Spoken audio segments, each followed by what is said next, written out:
मंत्री नितिन गडकरी का कहना है कि एमएसएमई सेक्टर को इस बार कम से कम 5 करोड़ नौकरियां निकालनी चाहिए। इसके साथ ही उनके एक फरमान से जनजातीय युवाओं की कुछ कमाने की आस को राह मिलती दिख रही है।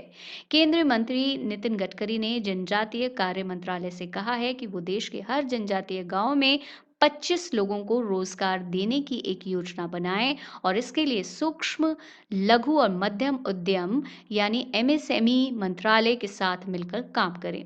गडकरी ने कहा कि देश में 6.5 करोड़ एमएसएमई इकाइयां हैं और इस सेक्टर ने अब तक 11 करोड़ रोजगार दिए हैं।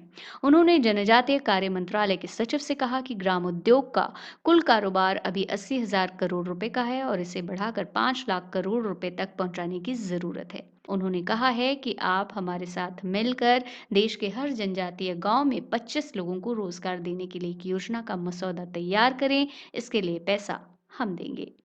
मंत्री ने बताया कि भारत ने जिस तरह से बैम्बू स्टिक्स पर भारी आयात शुल्क लगाया है, उससे चीन में कई औद्योगिक इकाइयां बंद हो गईं और इस शुल्क को लेकर नाराजगी जताने के लिए चीन में कई जगह उनके पुतले जलाए गए हैं। चीन से हो रहे आयात को सीमित करने और भारत में अगरबत्ती निर्माण और बांस उद्योग को बढ़ावा देने के लिए सरकार ने पिछले साल बैम्बू स्टिक्स पर आयात शुल्क को बढ़ाकर 25% कर दिया था। केंद्रीय मंत्री एक एमओयू हस्ताक्षर कार्यक्रम को संबोधित कर रहे थे।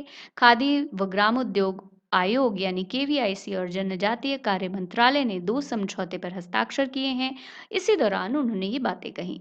एक एमओयू के तहत जनजातीय विद्यार्थियों के लिए खादी के कपड़े खरीदे जाएंगे। दूसरे एमओयू के तहत जनजातीय कार्य मंत्रालय पीएमईजीपी के लिए इम्प्लीमेंटिंग एजेंसी के रूप में केवीआईसी के साथ साझेदारी कर रहा है। दूसरे एमओयू के तहत national scheduled tribe finance development corporation यानी एनएसटीएफडीसी को पीएमईजीपी योजना लागू करने के लिए पार्टनर बनाया जाएगा। एनएसटीएफडीसी जनजातीय कार्य मंत्रालय की एजेंसी है और ये देश में जनजातीय आबादी के आर्थिक विकास का काम करती है। ये हर सेक्टर में अनुसूचित जनजाति के उद्यमों के लिए सस्ता लोन देती है। सत्ता विमर्श, ब्यूरो की रिपोर्ट।